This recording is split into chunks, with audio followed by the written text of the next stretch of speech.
확률 분석부터 진행해 보도록 하겠습니다. 자, 확률 분석, 이 확률 분석은요, 제가 정말 자주 애용합니다.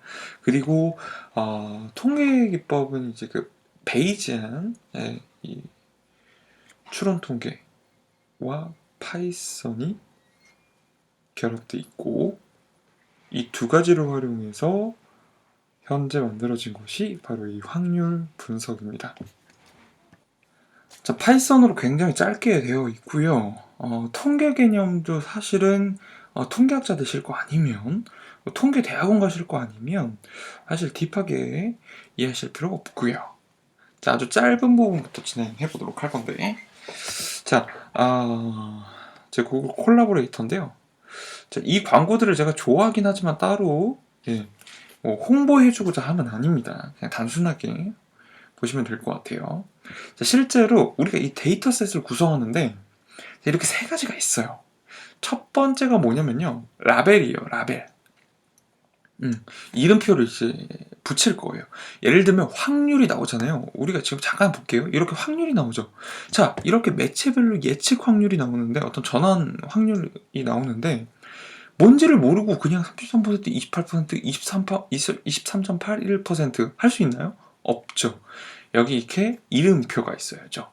그래서 항상 이 기술 분석할 때 이름표가 하나가 들어갑니다. 이름표가 들어가고요. 그 다음에 실제로 분석을 할 때 활용되는 값들이 들어갑니다. 지금은 기간이죠. 기간을 90일로 잡아놨어요. 동등하게 90일로 잡아놨고 저 날짜를 다르게 할 수도 있죠.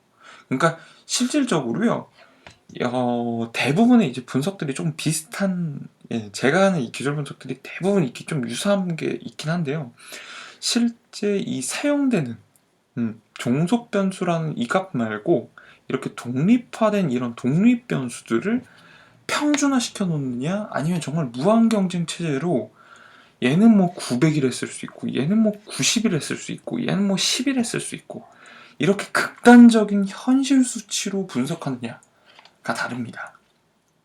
그리고 실제로 둘 다 그렇게 해봐도요, 크게 그런 차이가 없습니다. 근데 일반적으로 우리가 생각할 땐 그렇잖아요. 너무 말도 안 되는 이상치들과 너무 말도 안 되는 값들이 들어가게 되면 이게 너무 흔히 말하는 이 평균값의 오류, 평균의 오류라는 것들 있죠. 이런 것들처럼 오류가 좀 발생하지 않을까 싶은데요. 참 저도 놀라운 것 중에 하나가, 실제로 저도 그런 부분들을 많이 고심하고 걱정을 많이 했었습니다. 초기에 이런 부분들을 진행을 할 때. 근데 실제 거의 큰 차이 없고요. 예. 그리고 실제 데이터랑 거의 다르지 않습니다. 그리고 실제 데이터라, 그리고 오히려 말을 뒤집어 보면요, 예. 그만큼 회사에 더 도움이 되니까 이 친구는 9,000일을 했을 거고 이 친구는 90일을 했을 거잖아요. 예. 그러니까 애초에 이게 크게 다르지가 않습니다. 데이터가 생각한 거랑. 그리고 만약에 혹시라도 이 부분이 이해가 안 되시거나 저와는 다르게 걱정이 되신다고 하시면 일제를 맞춰주시면 그만이에요.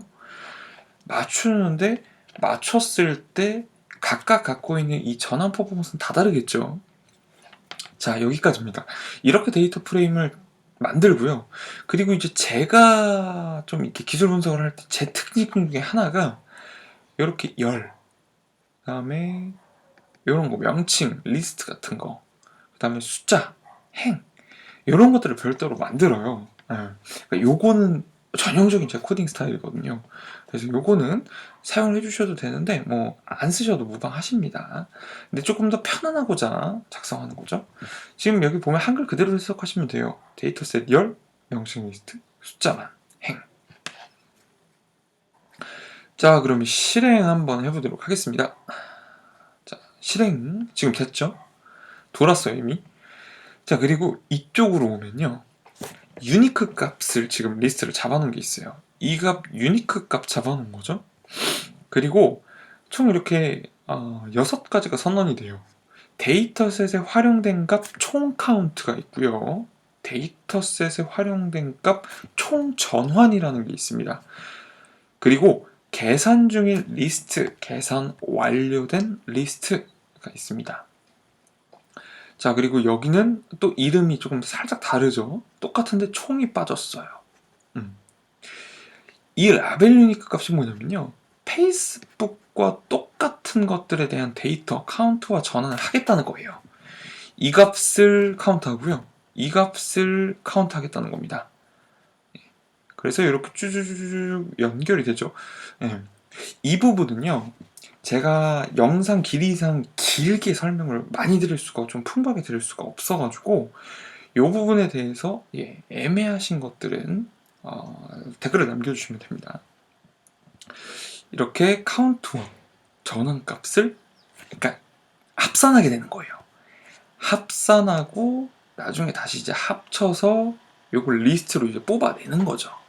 그리고 이쪽으로 넘어가서 초기화하고, 이 작업이 진행이 되면요, 이후에 어떻게 되냐면 데이터셋 계산이 완료되었어라가 있죠. 그럼 실제로 저 새롭게 만들어진 데이터 프레임, 이 데이터 프레임을 다시 이렇게 쭉 쪼개가지고 다시 계산을 할 거예요. 왜 하냐면요, 백분율로 만들 거고요. 그리고 이제 상품 우리가 좀 보기 편하게 만들 거예요. 그래서 실제로 이렇게 작업 한 번만 더 거치고 바로 데이터 프레임 뽑으면 인스타그램, 에피어, 유튜브, 페이스북, 미디어매스가 각각 어떻게 나오냐. 자, 지금 여기 미디어매스가 빠졌죠? 다시 한번 올려볼게요. 여기 보면, 자, 인스타그램 33.33%, 구글 디스커버리 광고 28.57%, 구글 유튜브 광고 23.81%, 페이스북 9.52%, 구글 광고 4.76%가 나오게 됩니다. 실제로 이 5가지의 매체에서요, 동시에 시착하고 진행을 했을 때 예측 확률이 가장 높은 매체로 인스타그램과 구글 디스커버리 광고, 그리고 구글 유튜브 광고가 확인이 되었습니다. 페이스북 광고와 구글 검색 광고는요, 지금 현재 백분율 단위에서 9.5%, 4.7%를 차지해서 사실상 점유율 꼴찌에 가깝죠. 자, 코드는 천천히 영상을 보면서 따라해 주시면 되고요. 자, 제가 아까 이전 영상에서 말씀드렸던 거 있죠? 여기. 기술 분석의 핵심은 서열화와 특징 찾기다. 자, 지금 서열화가 됐나요? 지금 이렇게 5가지 광고에서 서열화가 됐습니다. 인스타그램의 33.33%, 구글 디스커버리 광고의 28.57%. 실제로 지금 작업이 됐고요. 서열화됐습니다. 자, 그럼 이제 특징을 찾아야겠죠. 이 90일 동안, 동일 90일 동안 잘 들으셔야 돼요. 동일 90일 동안 광고를 집행했는데, 이 인스타그램 광고에 들어간 소구, 카피라이트, 그 다음에 이미지 소재, 영상 소재, 뭘까요? 어떤 특징을 갖고 있을까요? 자, 그리고 한 가지 더요. 이 소재라는 거는 우리 브랜드 영역에서 외부로 뿌리는 거거든요. 그럼 반대로요, 우리 광고가 뿌려진 환경과 그 광고를 보고 들어온 고객, 그러니까 흔히 말하는 3가지를 확인을 해봐야 돼요. 컨텐츠, 우리 컨텐츠고요, 커스터머, 외부 이 고객 분석해야 되고요. 그 다음에 캠페인, 실제로 이 광고가 돈 환경을 확인을 해야 됩니다. 광고가 돈 환경이라는 건 실질적으로 다 확인할 수 있죠. 그 웬만한 광고 매체에서 전부 다 확인이 가능하고요. 그리고 그게 확인이 안 된다고 해도 뭐 구글 애널리틱스 로그 분석기를 활용해서 충분히 확인할 수 있습니다. 즉, 저 인스타 광고가 90일 동안 사용된 소재는 어땠고, 그 90일 동안 사용된 소재를 통해서 들어온 고객들의 특징은 무엇이고, 자, 마지막이죠? 마지막 뭐죠? 이 90일간 진행했던 소재로 들어온 고객들의 특징이 있는데, 그럼 실제로 그 광고가 매체에서는 어떤 평가를 받고 있었는지 이 매체에서의 입장과 환경을 보는 겁니다. 클릭과 노출들은 어땠고 대부분 게재 지면은 어디였고 요렇게 이제 확인을 해보는 겁니다. 실질적으로 이 시간들이요 그렇게 오래 걸리지도 않습니다. 로그 분석기를 활용해서는요. 그리고 이 부분들을 활용하게 되면요 당장 오래 걸린다고 생각을 할 수 있습니다. 그런데요 실제로 더 풍부한 퀄리티의 컨텐츠, 더 풍부한 수준의 고객 이해를 할 수 있습니다. 왜냐면 백날 첫날 구글에 10억 명, 100억 명, 70, 몇백억의 사실 지명과 클라이언트들이 있다고 해봤자 우리 상품을 구매하는 클라이언트들은 그 중에서 0.000 몇 퍼센트밖에 안 되거든요. 그 사람들의 특징이라도 정확하게 파악하고 내가 광고를 하는 게 전환율이 높아지는 거고 이게 장기적으로 봤을 때도 사실 그게 좀 더 나은 것이죠.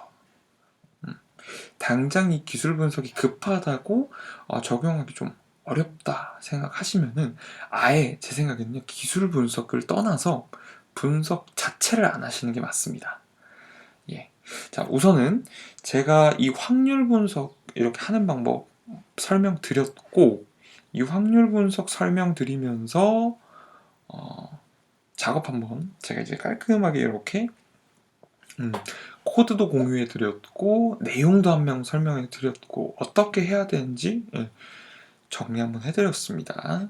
자, 요 내용들은요 충분히 한 번 더 이해해 보신 다음에 직접적으로 한번 확인해 보시길 바라겠습니다. 그리고 데이터가 당장 없더라도 제가 이해를 돕기 위해서 지금 이렇게 데이터 프레임을 바로 만들어 놨거든요. 그래서 이 코드를 활용해서 쉽게 바로 한번 확인해 보시길 바라겠습니다.